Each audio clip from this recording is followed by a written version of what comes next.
MC Fireside Chats, a weekly show featuring conversations with thought leaders, entrepreneurs, and outdoor hospitality experts who share their insights to help your business succeed. Hosted by Brian Searl, the founder and CEO of Insider Perks, and powered by insights from Modern Campground, the most innovative news source in the industry.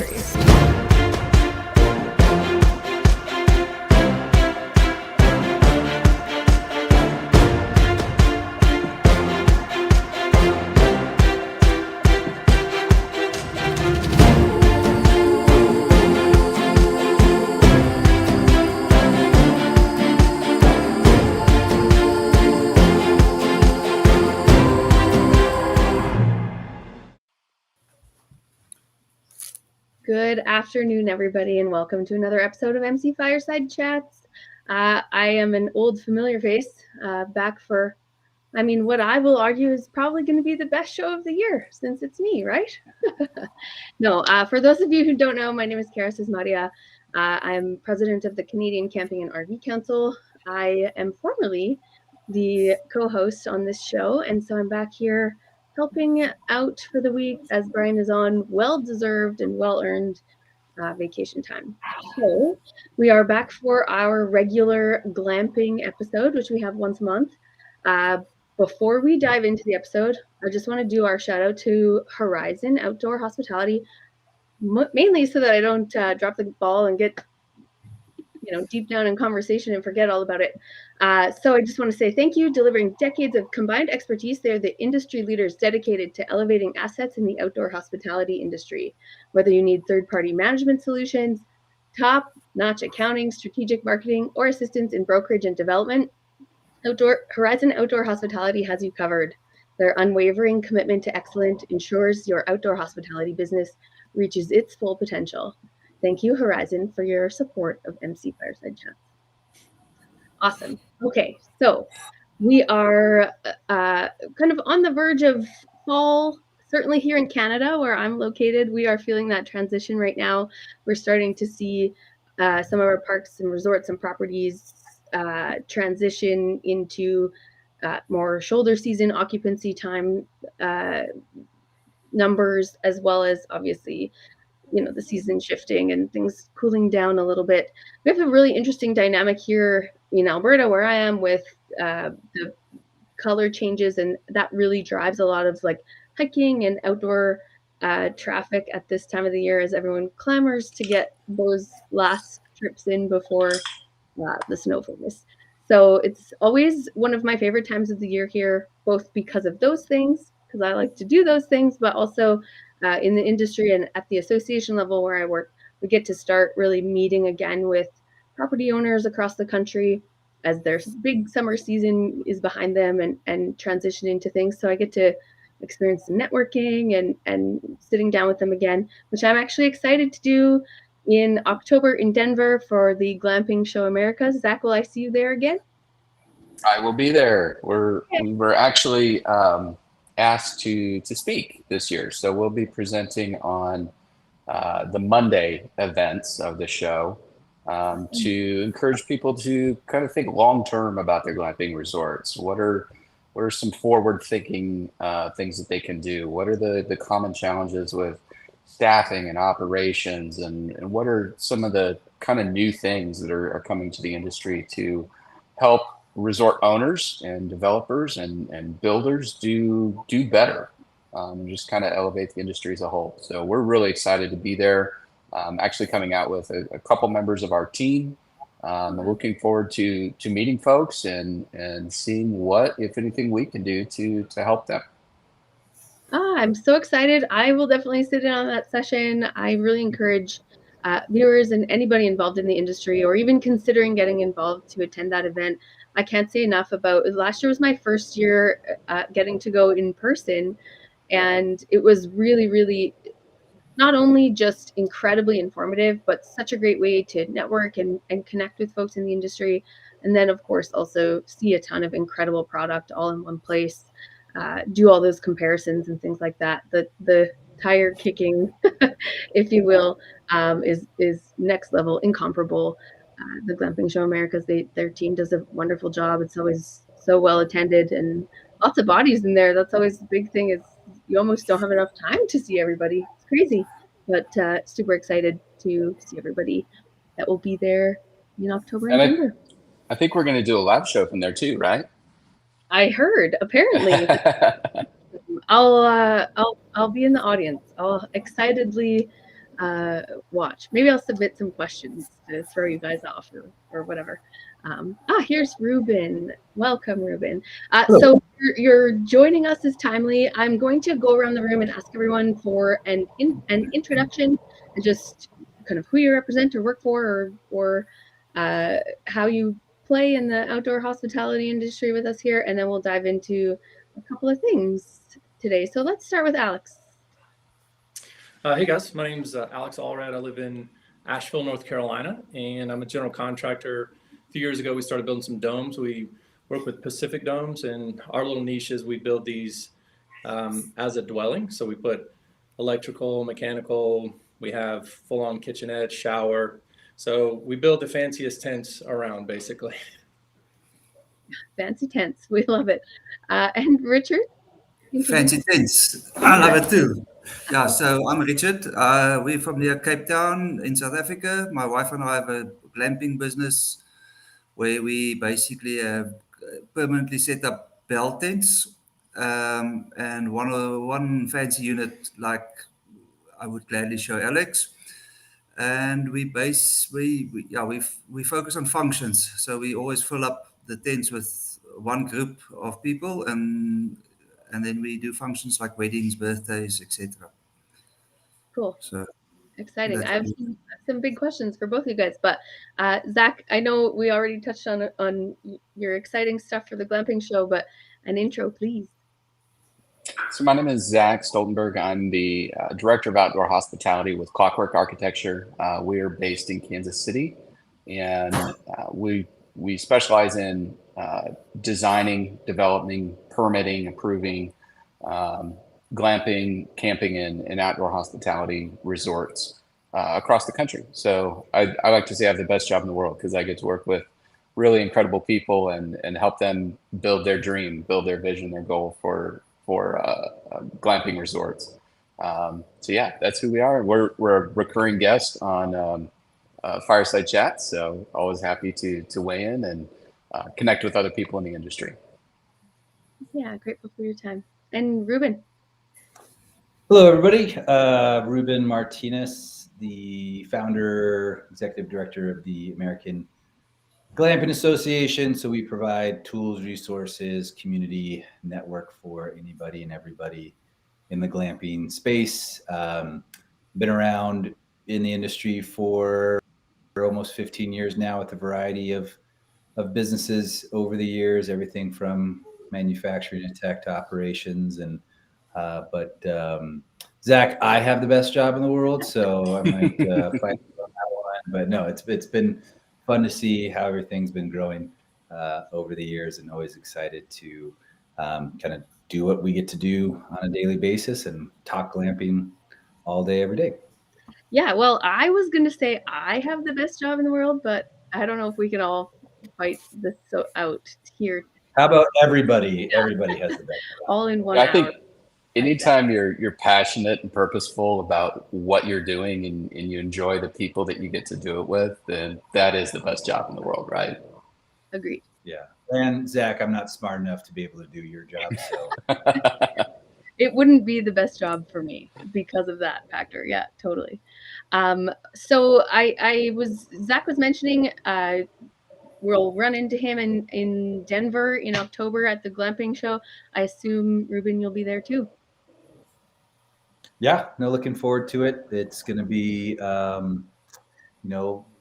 the amount of vendors that we have, we filled up pretty quickly. There's a lot of indoor, outdoor, new, existing businesses that will be there. And just, it's always this is the one time of the year that everybody can be under the one roof at the same time. And it's a shame it's only a few days in a certain way, but I know everybody leaves excited and invigorated, and hopefully, it's a very productive time for people to new businesses, new connections, new sales, and things like that. So it's just a great great time of the year, and always looking forward to it, and looking forward to seeing and hanging out with you guys too. Yeah, it's gonna be great. I agree. It's always I leave there excited, and I have this fresh perspective on the industry and how cool it is and how quickly it's changing and all those things. It's one of my favorite industry events to attend for sure.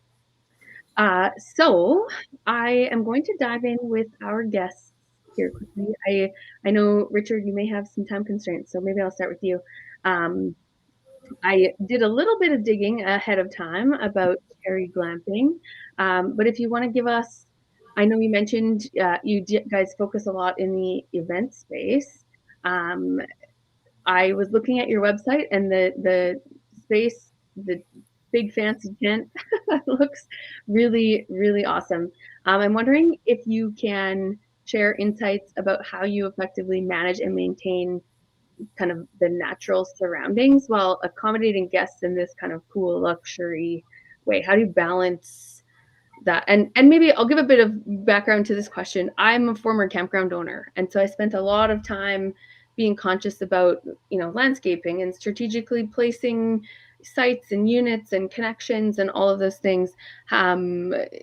Do you have any insight about your strategy behind doing that while maintaining the outdoor appeal of your property? Yeah, I think we were lucky to get a very nice piece of property, which wherever we stand, we just have views, and we were lucky enough that there were 2 forests on the property that we could set up, because if you're in a tent, you need shade, because it's not a house that you can use an aircon with. Right. We've also brought in a lot of animals like zebras and some buck, and so there's a constant fight between myself and my wife about landscaping, because whatever she plants, my animals eat. So, but that's part of the image we wanted to create, to have this sort of safari outdoor idea. But what we've done is we haven't used any of the land except the 2 forest areas for the accommodation. And that's where we are sticking with. And the rest we landscape now with bigger trees where the zebras can't reach, and just try and fit in with nature. So we've built 2 dams on the farm, which is just natural dams where people can swim or fish. And a low footprint as possible. Okay. On the bigger part of the land. I'm curious to know too, specifically as it relates to kind of large events, how logistically challenging is it to welcome and host events in a more kind of remote or rural location like that? Are there specific considerations you make when planning events with your guests? Yeah. So we don't get involved in the event. So we have service. That is the longevity of this for us, because there's normally a planner or that's involved, and normally it's the one that we recommend. So there's no reception even at our place. People arrive, by then they'll have their tent number, which they would get from their own host, which is maybe the bride or the planner. Right. We don't get involved with the caterers. They organize all of that. We just make sure that everything works that's there. So obviously tents are made up and decorated beautifully. The showers should be hot. Unfortunately, we only work on weekends basically, and then if there's an issue, it's always Friday at 4. Of course. But it's just general maintenance through the year to make sure all of that work, and then don't get involved with the guests. I go on a Friday evening. I always say, if it's nice people, I have a quick beer, and if not, then I go have a beer dome. But that's about how far we are involved with the actual function of the weekend. That's awesome. So, and that works for us, because we don't have hospitality staff.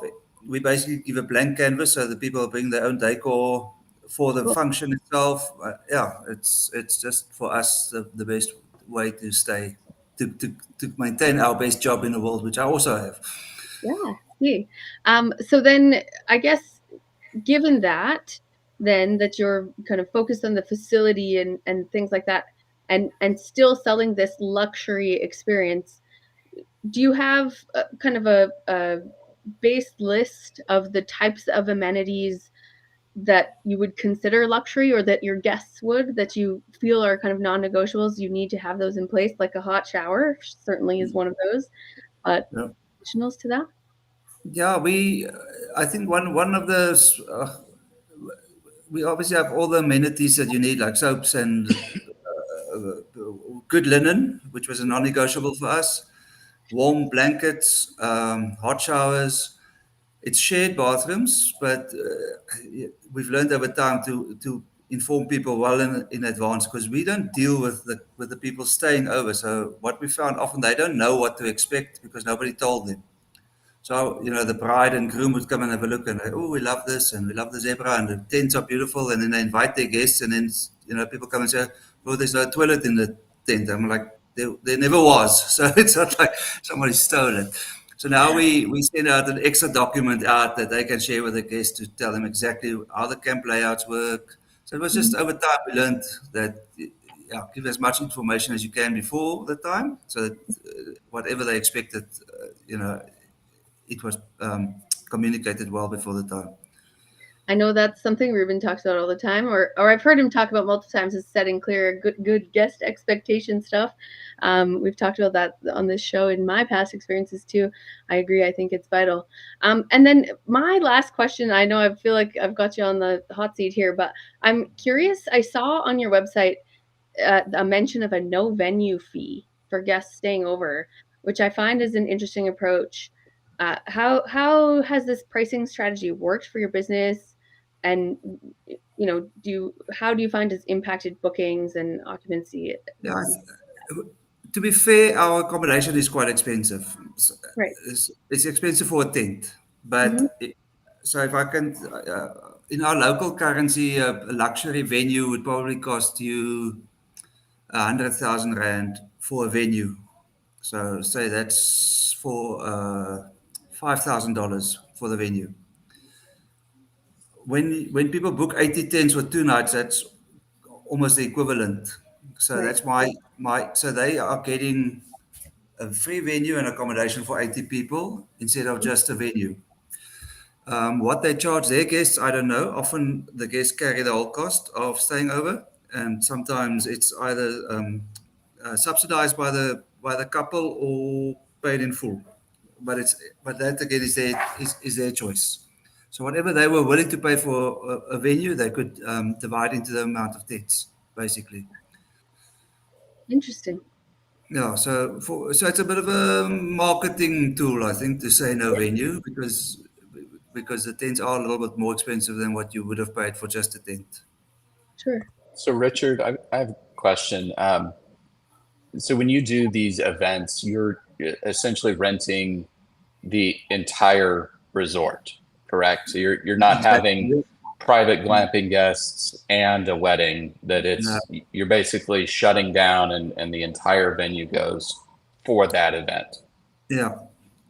So we've got 2 camps actually. So there's 2 camps and 2 venues, but we still rent it out to one group. So they would normally come for a weekend, which means they have a Friday night venue and then a Saturday night venue, which would maybe be the big function. And then Friday night, normally a barbecue with the closer friends and family, or the whole group. Depends on who comes for 2 nights or 1 night. Mm-hmm. But we don't rent out 2 different people because of music. So, you can't have private people and then they, have a little doof in the ear the whole night. So yeah, it's best to have one group, and whoever makes a noise, they have to sort it out. And Richard, do you have a pavilion, or what's the actual venue? So we have our oldest camp, which is about 8 years old. That's got a big deck that's covered with a Bedouin tent, and that can host. We've hosted up to 100 people there. And then our main venue, if I can call it that, is a glass enclosed steel structure. So it's basically just steel and glass. So it's probably 80% glass around the side, if not more. And it overlooks the valley, opens up to a nice big lawn area, which they use. at this weekend we had a wedding for 150 people actually inside, which I didn't think was possible because normally with that size they dance outside, but they did everything inside. So it's a sizable venue that they have, and then the tents are actually around the venue. It's at the two camps, which is about 600 yards apart from each other. Very cool. And you've managed to stay out of the logistics, I guess. You said there's a planner that comes in. So I guess your vision for the place was to develop a venue that you could just host people and sort of stay out of it. Exactly. Wow, I think I want to be like you when I grow up. Like that's awesome. We have some designs to do something similar in our area, but I'm interested to learn more about your place.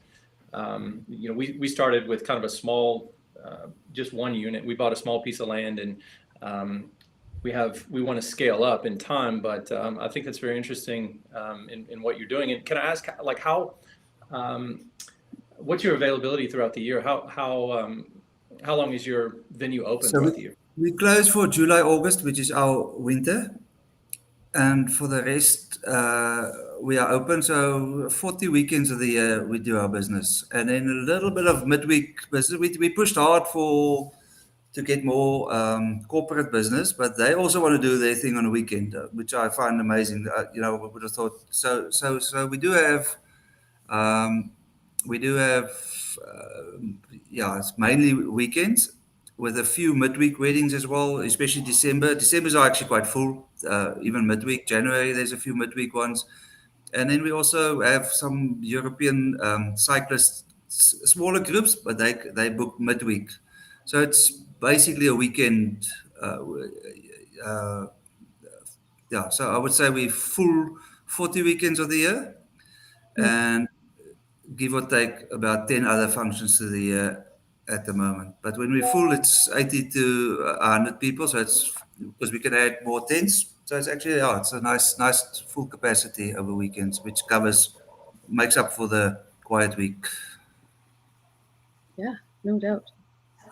And as you talk about marketing strategy, I'm sure the zebras are a big hit. So I don't know where one gets zebras, but if you have a good zebra guy. No, you can. I can send you one.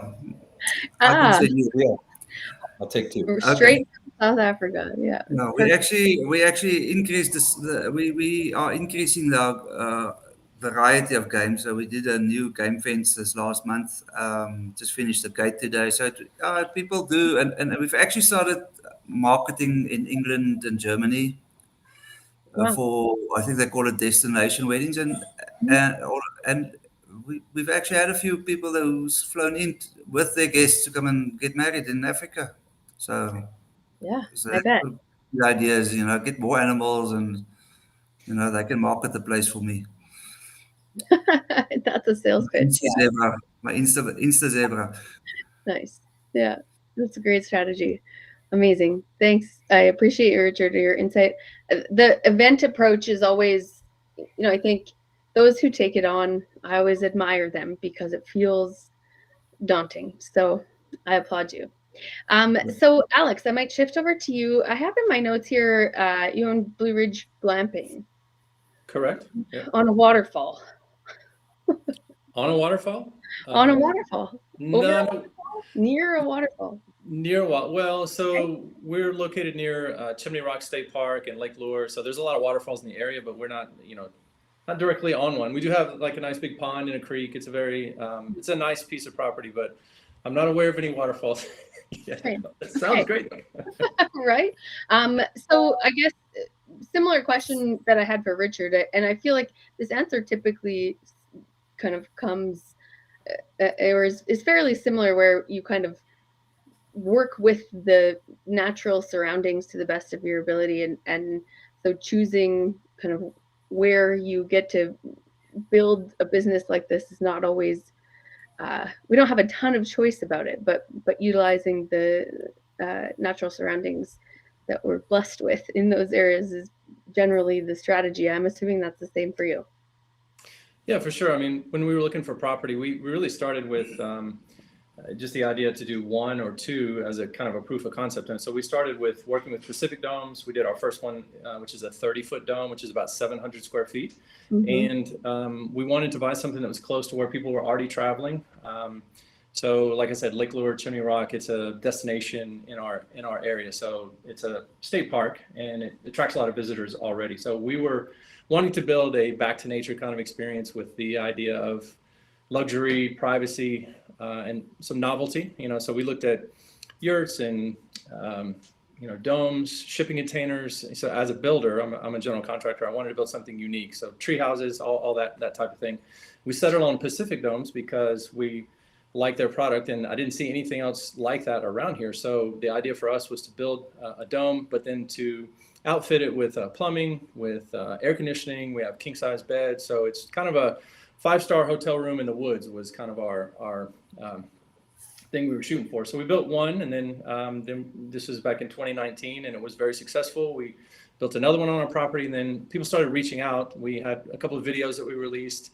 I don't know if anyone knows Levi Kelly. He's a YouTuber who he visits all unique Airbnbs around the country, and so he came out and did a video for us, and that kind of blew up.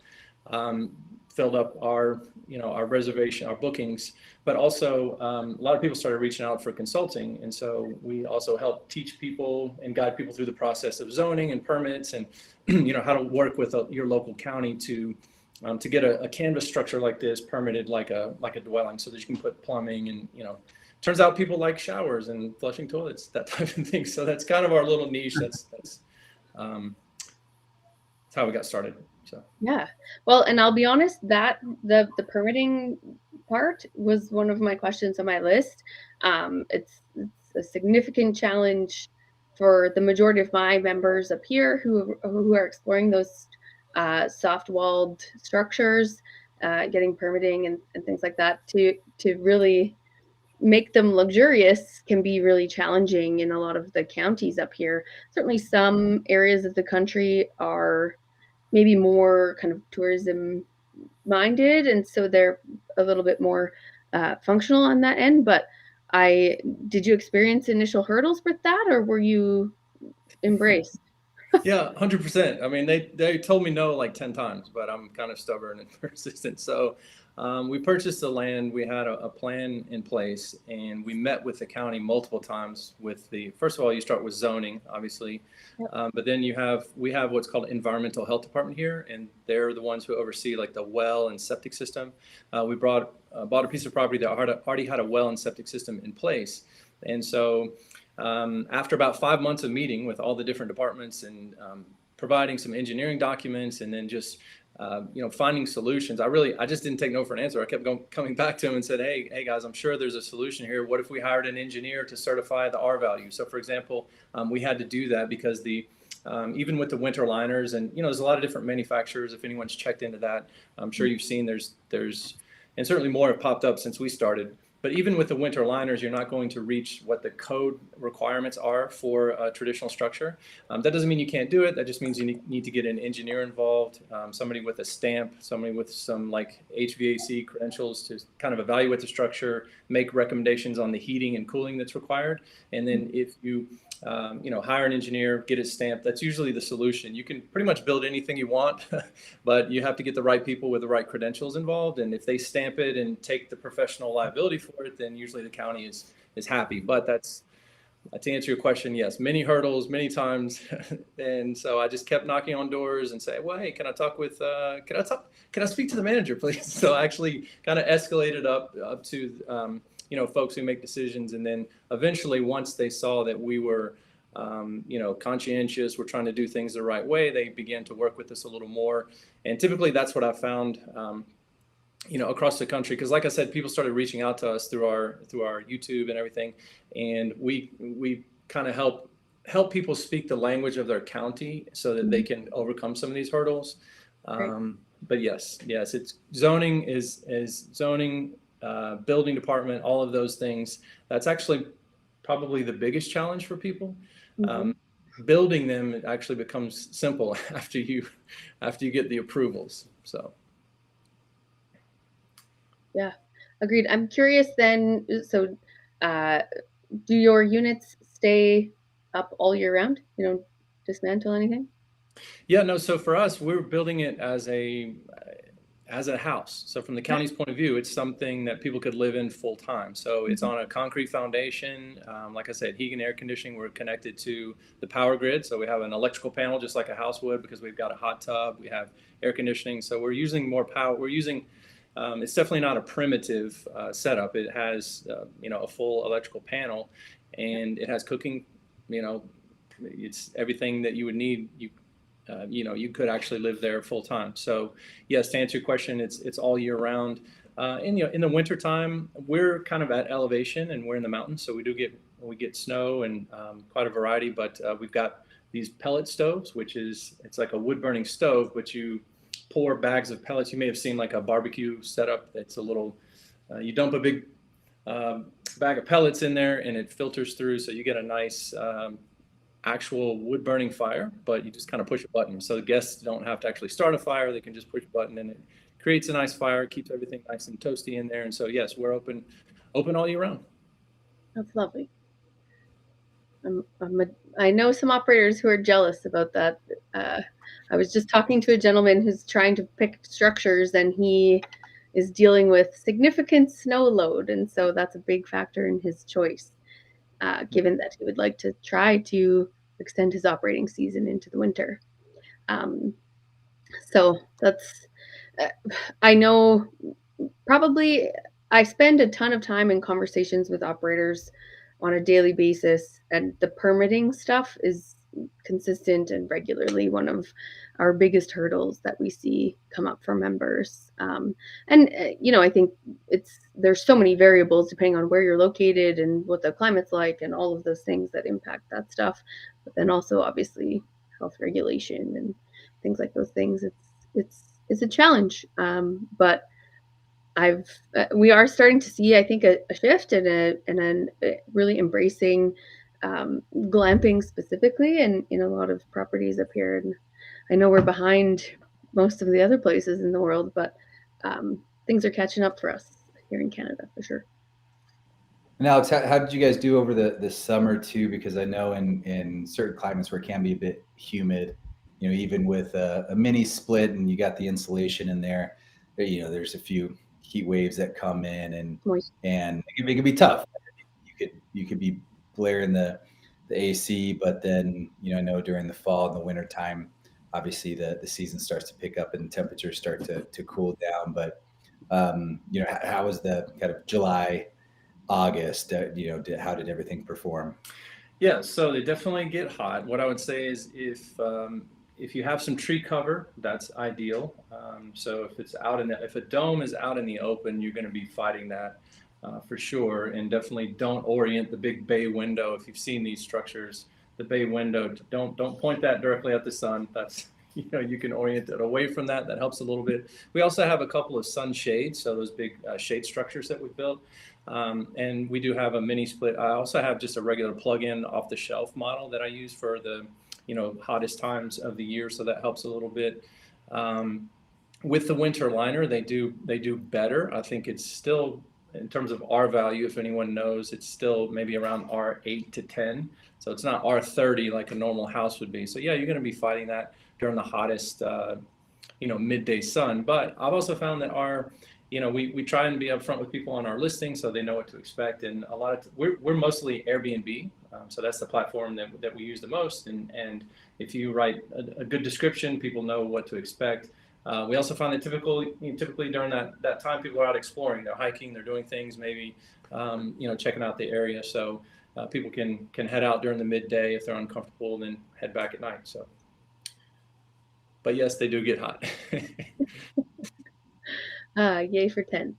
Those are the best. Mm-hmm. That's exciting. I love hearing from operators, and it's my favorite part of having the best job in the world.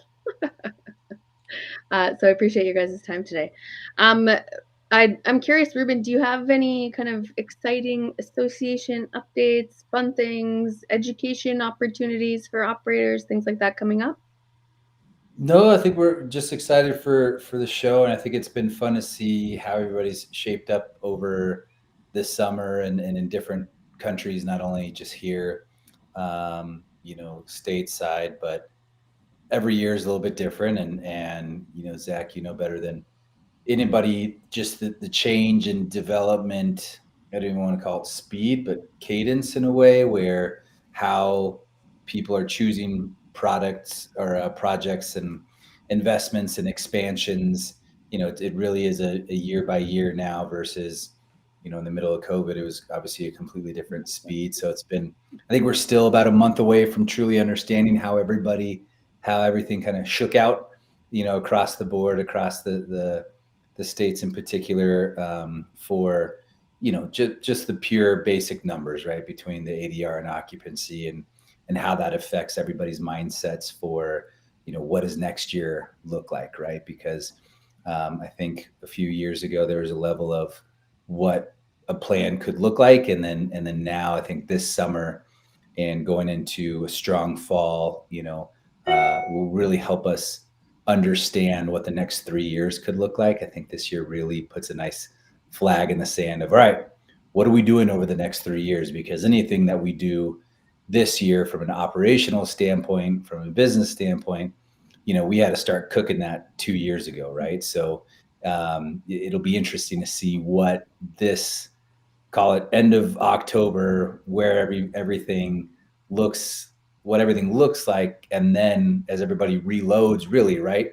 Even if you have a busy as an operator at November, December, January, because you can be open and stay open because of your climate and your environment, people are still using that time to say, all right, what's the plan? What's next? What are we doing? How did this last 6 months inform our next 3 years? Right. So yeah, Zach, I don't know if you're seeing anything in particular, but I think there's a very interesting part of the year of, all right, the chips are about to fall. People will take that information and then start making the best decisions possible. And there might be some early indicators, but I think that end of October becomes a very interesting time of year for everybody.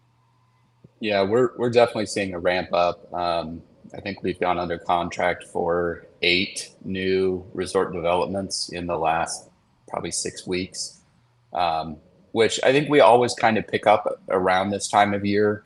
And there's a lot of reasons for that, but I think, for the main peak season, existing operators are busy. They're running their business. They're taking care of their guests. And so now they're kind of getting into that cool down phase and saying, okay, what do we need to try to get done before we open next season? I think for a lot of new ground up, everybody wants to break ground in spring, which in the US is going to be kind of in that March, April range. And so when you back up from that, the time that it takes for permitting and planning and zoning and kind of getting some of your entitlements done, they say, well, when should we start? Well, yesterday now. So we're definitely busy. I'm actually going to be out kind of near Alex. I fly out tomorrow to start a new project in South Carolina. And we definitely have a lot of work in that sort of Asheville, North Carolina, South Carolina corridor. But, to your point, Ruben, I think the best analogy, and where I live in Kansas City, we have some acreage outside of town. And one of the things my wife and I wanted to do, someday when we had some land, was to plant a vineyard. And the adage that they tell you when you plant grapevines is the first year they sleep, the second year they creep, the third year they leap. And it held very true. That first year you plant everything and it just looks like sticks in the ground. You're thinking, how is this ever going to become anything? And then the second year you start to see a little bit of growth. And then that third year, you're cutting stuff back, you're pruning constantly, you're just trying to stay on top of it so it doesn't get out of control. And I feel like that's where the industry is. I feel like, there's kind of a pause. There was some trepidation, especially through COVID. And last year we started to see a little bit of a creep. And this year we're really feeling that leap where there's a lot more people trying to get into the space. I'm really excited about all these new vendors, these new people that are making units or selling units or producing units.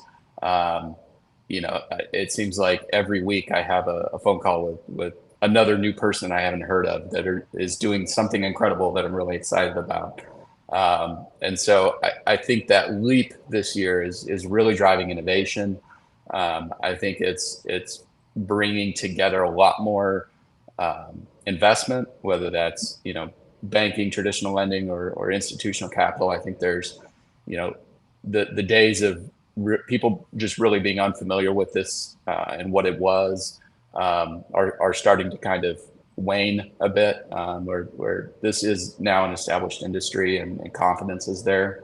And I agree. I think seeing the numbers this operating season is going to be kind of our first actual real post-COVID year, right? We definitely saw some boosts due to COVID and people getting outside, wanting to connect with nature, wanting to spend more time with their families. Our industry benefited hugely from that shift.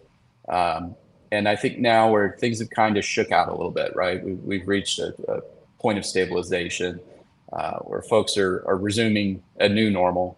And so I think this year is really going to be key to kind of seeing what is that post-COVID look like for the glamping industry. And I agree, making some of those projections about what do we need to do now to prepare for 2 to 3 years from now, which is just part of what we do. Shameless plug. I know we had a lot of that discussion on permitting and planning and zoning and navigating building codes. And,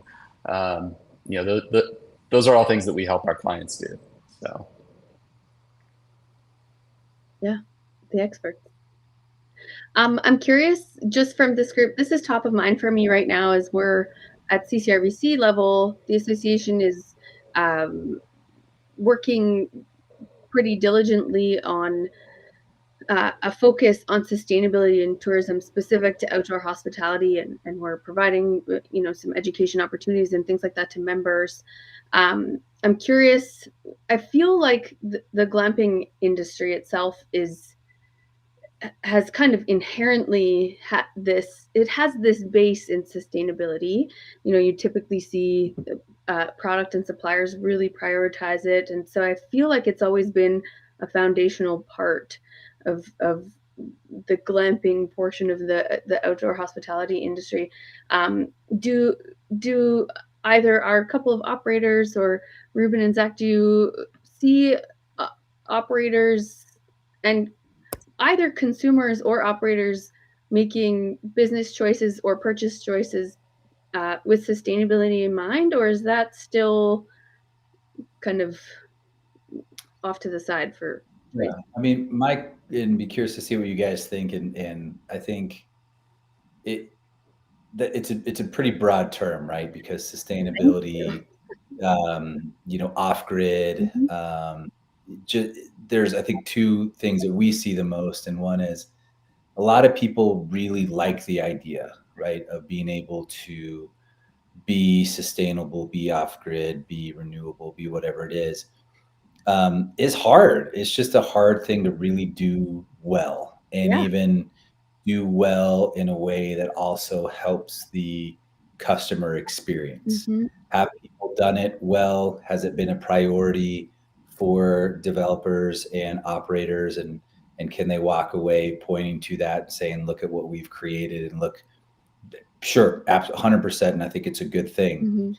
Just obviously with the remoteness of many properties, with the challenge of saying, hey, here's the demographic that we're trying to attract, here's the ADR that we're trying to charge, and then here's the experience that we're providing. It's often hard to line all those things up.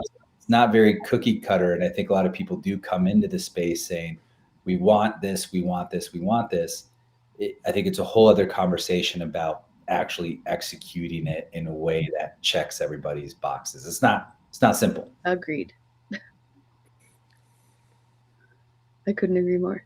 I would agree too. I'll just add on to that. So one of the things we're doing is potentially doing some solar. And I actually have a buddy of mine who's in that business, and I invited him out to our property. It's still quite expensive to do a solar setup, and particularly with what we have, because we have air conditioning, we have a refrigerator, a hot tub.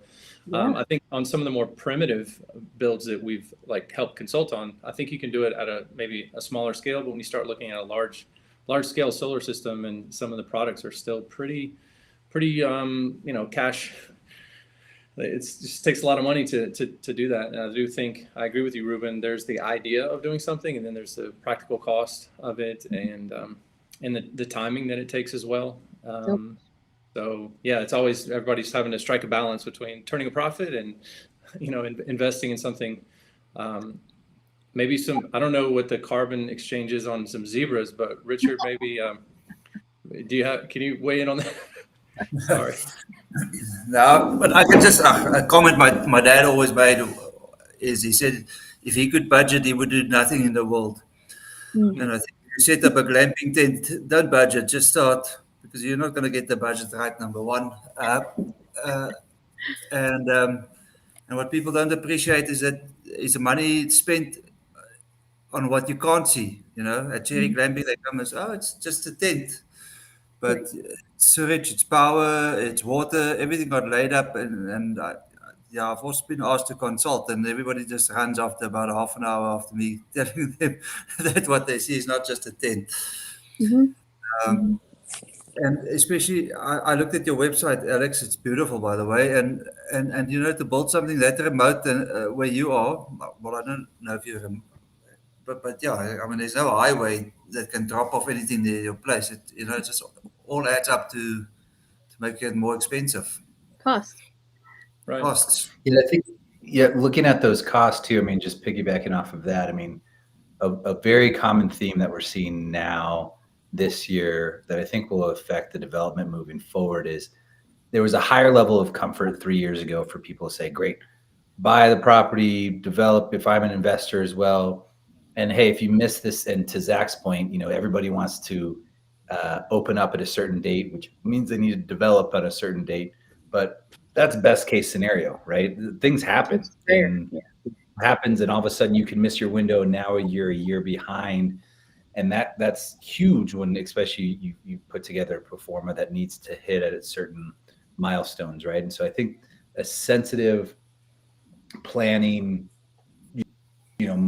kind of a theme that we're seeing a bunch of is just really shovel ready, right? Like we can't take on that risk anymore of 1 year turning into 3, because we got to get up and running as quickly as possible. So looking through the lens of risk mitigation by time, what time does it take to actually take your first booking?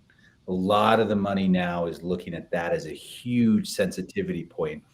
What is really your opening date, and what is the risks that are in front of us to actually get that up and running? Where, a few years ago, people aren't that sense, hey, we missed a season, not that big of a deal, we'll be open for 2 or 3 months. Now people are very much, I want things to be open now. I need things to be shovel ready as soon as possible. And, driving distance to a city center or this other stuff, sure, important, but really this time to open and time to first booking, it's been interesting. That's been a very focal part of a lot of, at least on the investment side, the conversation, which obviously, makes sense why, you'd rather be open here in 3 months versus 3 years.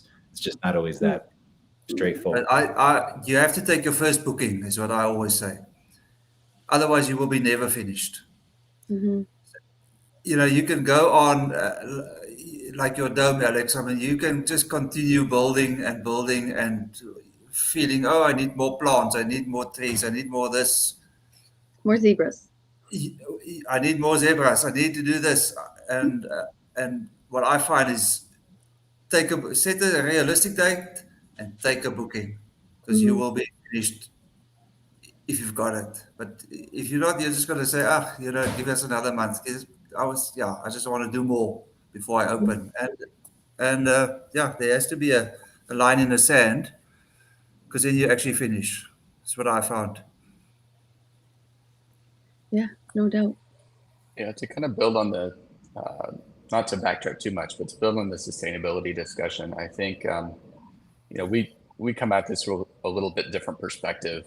Being architects, sustainability has been a big push in our industry for, over a decade now. And I do think that it doesn't always have to be a big move. It doesn't have to be a $100,000 solar array install.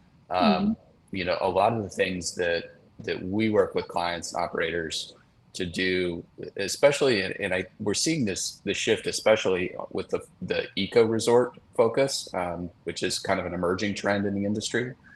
It's not about that one big move or something, you know, that's a huge commitment. It's all the little things.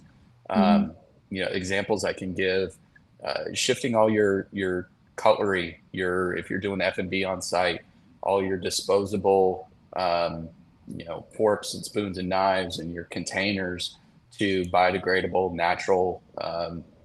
You know, there's bamboo cutlery that you can get.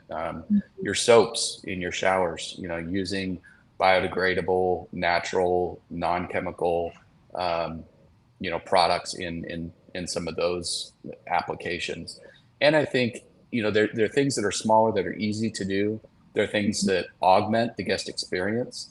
You know, when someone stays with you and they're in the shower and they're looking at this great soap that you provided for them, and you're finding out that this comes from this local farm over here that raises goats, and they make their own soaps, right?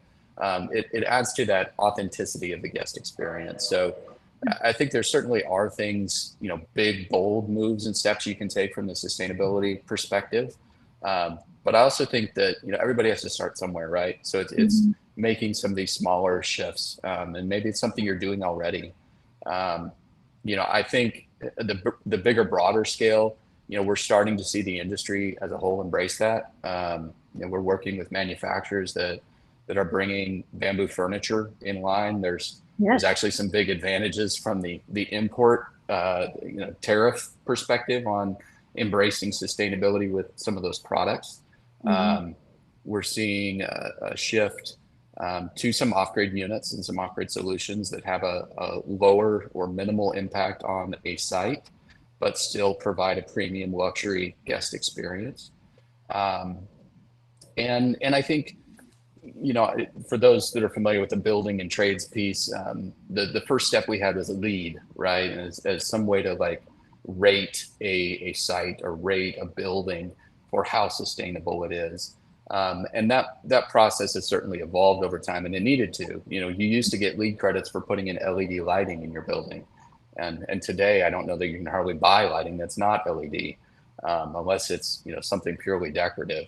And so the ratings came out, the industry manufacturers responded, and sustainability has made leaps and bounds in the building industry. And we're starting to see that creep in a little bit to the hospitality industry. I saw an announcement this week on a new classification for dark skies compliance.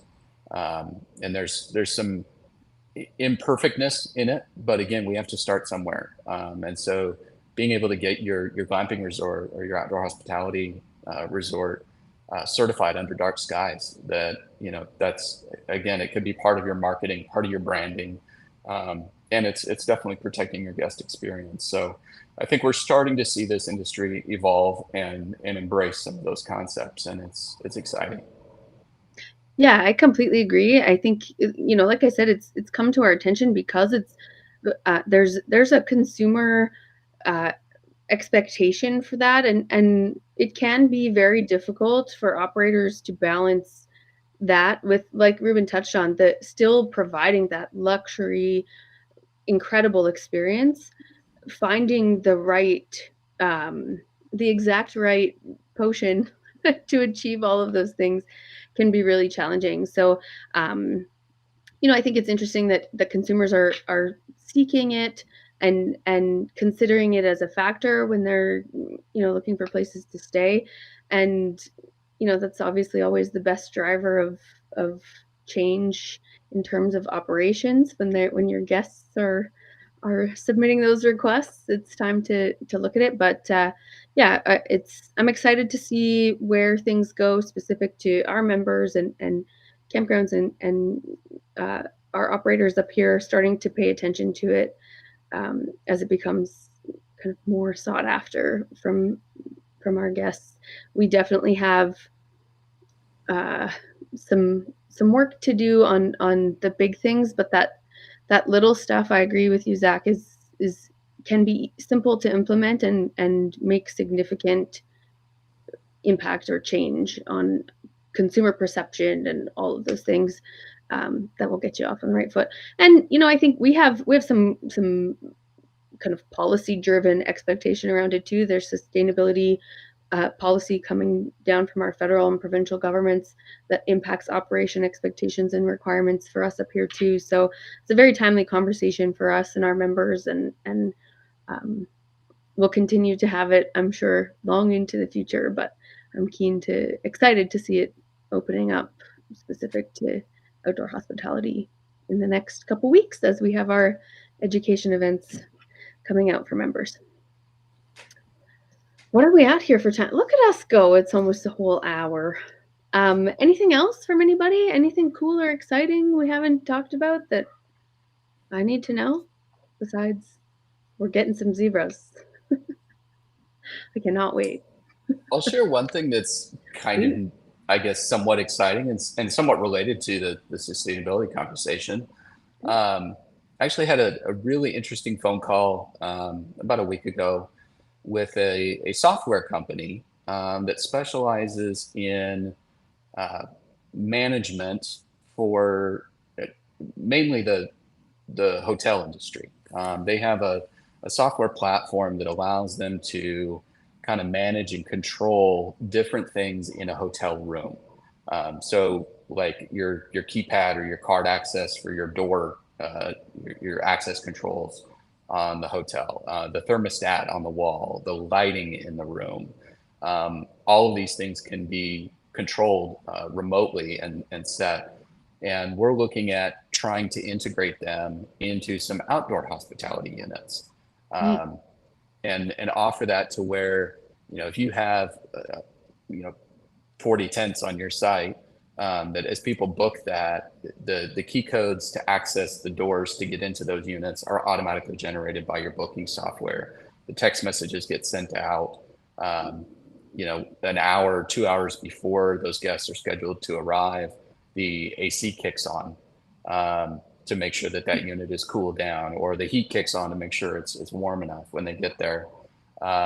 There's also a tremendous amount of feedback and sensors that we can start to take advantage of. A couple of the things that were discussed, there's a door sensor. So if your guests are there and they have the AC cranked and then they open up those big doors to go out and sit on the deck and they leave the doors open, it will turn off the AC because it knows that the doors are open. There are noise sensors to where if somebody's getting a little rowdy, a little rambunctious, and it rises above a certain decibel level, that it can actually notify your property manager, hey, we have some noise in this area, and then they can head that off before it becomes a problem for other guests on the site, or before somebody calls the local authorities. And it was really interesting to me to see some of this technology that's out there, and then start thinking about how can we utilize this in the outdoor hospitality space, and how do we make some of these platforms that exist, that are working, that are deployed in tens of thousands of different hotel rooms around the country. How can we start integrating this into the world of outdoor hospitality and kind of taking some of these glamping units to that next level? So yeah, it's fascinating to me the sky really is the limit always. Our industry is so good at kind of harnessing good ideas, unique, cool ideas. No question. Amazing. Well, on this note, I anticipate seeing, half of you at least. Alex, are you going to come to the glamping show? I would love to. I'm scheduled. I have 3 trips in October, and one of them is to another conference, like an Airbnb conference. So I won't make this one, but I would love to meet you guys in person sometime. Yeah, glamping shows where it's at. Richard, you should make the flight all this way in the Western Cape. Oh, he's muted. Shame. I'm muted. Sorry, I'm tempted. But, yeah. I'll also skip this. This year. Bring the zebras next year. I'll bring them. You wouldn't be the only South African in attendance. Definitely not. Yeah, I met a couple last year too. Yeah, it's great. Were there a few last year? Yeah. Yes. Quite a few, yeah. Yeah, it would be, because it's been glamping has kicked off in South Africa. There's in many ways and many shapes and sizes all over. So it's really, I think it's worldwide probably, but definitely going You certainly crazy. have the natural landscapes for it, and all the zebras. We had a donkey last year. Secret Creek brought their donkey to their booth. Yeah. So we need to get on the Bush Tech guys and tell them they need zebras. Zebras next. It's the next thing. We'll tell The them. Bush Tech guys from South Africa. Yes. Yes. Yeah. They in zebra land. They have no. I know them. I'll tell them that's what they owe you. Bring a zebra. Yeah. We'll see him in a zebra in a couple weeks. I'll bring you a zebra biltong, unfortunately. So. That's funny. Okay, gentlemen, I appreciate your time so very much. I'm grateful to have had this conversation with you as my little segue back into this old world. I do miss doing the show. It's always wonderful to touch base with so many incredibly knowledgeable industry individuals, and I look forward to connecting with all of you in the future, and certainly in Denver in a few weeks. Wonderful. Lovely. Have a wonderful day, guys. Thanks again. Cheers. Bye. Take care. Thanks, everyone. For joining us for this episode of MC Fireside Chats with your host, Brian Searl. Have a suggestion for a show idea?